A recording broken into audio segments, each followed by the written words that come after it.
Michael Saylor dari MicroStrategy mengindikasikan rencana untuk kembali mengakumulasi Bitcoin.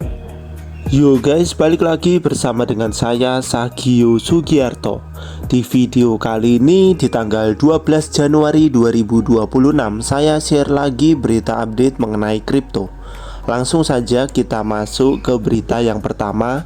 Era pembayaran digital mulai mengalami pergeseran besar dengan melonjaknya adopsi kartu stablecoin. Bukan lagi sekedar instrumen investasi yang diam di dompet digital. Solusi ini memungkinkan pengguna untuk membelanjakan USDT atau USDC mereka di jutaan merchant semudah menggunakan kartu debit konvensional.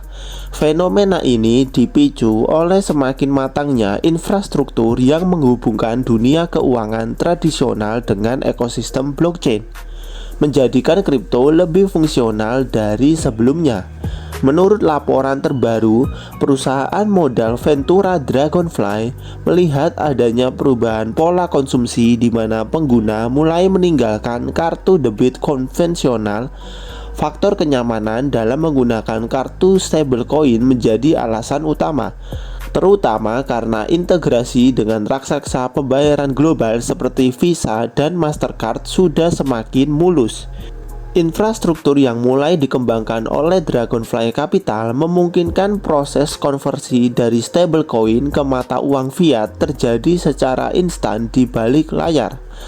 Hal ini menghilangkan hambatan teknis yang selama ini dikeluhkan oleh pengguna retail saat mencoba berbelanja menggunakan aset digital. Dengan kartu stablecoin, masyarakat di negara dengan inflasi tinggi kini memiliki akses mudah untuk menyimpan kekayaan dalam dolar digital dan membelanjakannya untuk kebutuhan pokok secara instan. Dapat disimpulkan bahwa tahun ini adalah era di mana fungsionalitas mengalahkan spekulasi. Popularitas kartu stablecoin membuktikan bahwa aset digital telah siap menjadi bagian dari ekonomi real yang memberikan solusi pembayaran lebih murah, cepat, transparan bagi semua orang. Untuk detailnya kalian bisa baca sendiri di sini. Kemudian kita lanjut ke berita yang kedua. Mike Novogratz dari Galaxy Digital mengalokasikan 50.000 Solana ke dalam mekanisme staking. Untuk detailnya kalian bisa mengecek di bawah sini. Totalnya 50.000 Solana. Kemudian kita lanjut ke berita yang ketiga. Pasar kripto kembali diramaikan oleh optimisme bagi para pemegang Ethereum, terutama setelah munculnya prediksi mengenai potensi lonjakan Ethereum ke $3.700 dalam waktu dekat. Setelah sempat mengalami fase konsolidasi yang cukup panjang, Ethereum kini menunjukkan tanda-tanda pemulihan yang signifikan.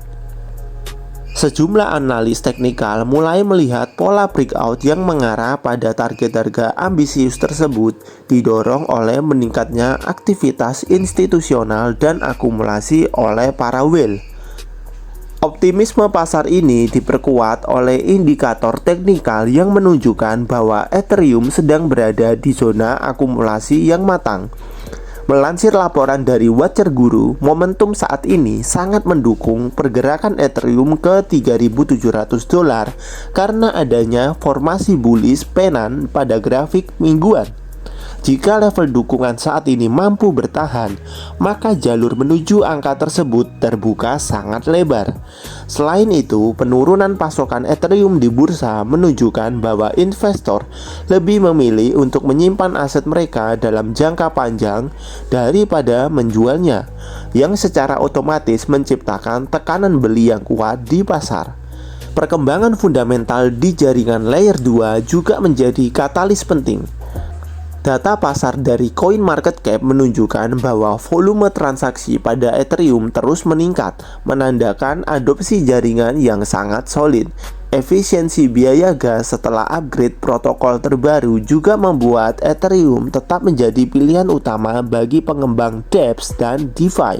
Banyak investor mulai kembali masuk ke pasar karena percaya bahwa Ethereum akan segera mengejar dengan presentase kenaikan yang lebih agresif. Target Ethereum ke $3.700 dianggap sebagai batu loncatan sebelum menuju level tertinggi sepanjang masa all-time high barunya. Kemudian kita lanjut ke berita yang keempat. Michael Saylor dari MicroStrategy mengindikasikan rencana untuk kembali mengakumulasi Bitcoin. Kemudian kita lanjut ke berita yang terakhir.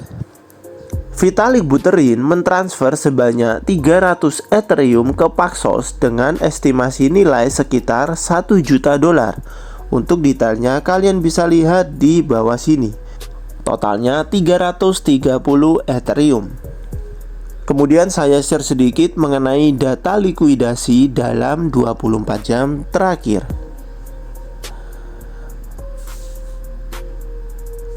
Kurang lebih ada sebanyak 68.817 trader yang dilikuidasi. Total likuidasi mencapai $106 juta. Mayoritas yang kena likuidasi ada di exchange Binance, Bybit, dan juga DEX Hyperliquid. Seperti biasa, saya mengingatkan kepada kalian semua, jika kalian tidak mengerti bagaimana cara untuk menganalisa market kripto dengan menggunakan grafik, lebih baik kalian belajar dulu. Setelah kalian belajar, maka kalian baru boleh mencoba untuk trading di market spot.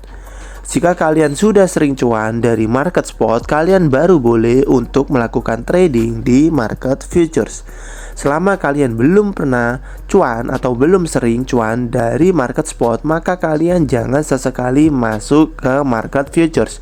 Itu akan sangat merugikan bagi kalian yang masih awam di dunia kripto.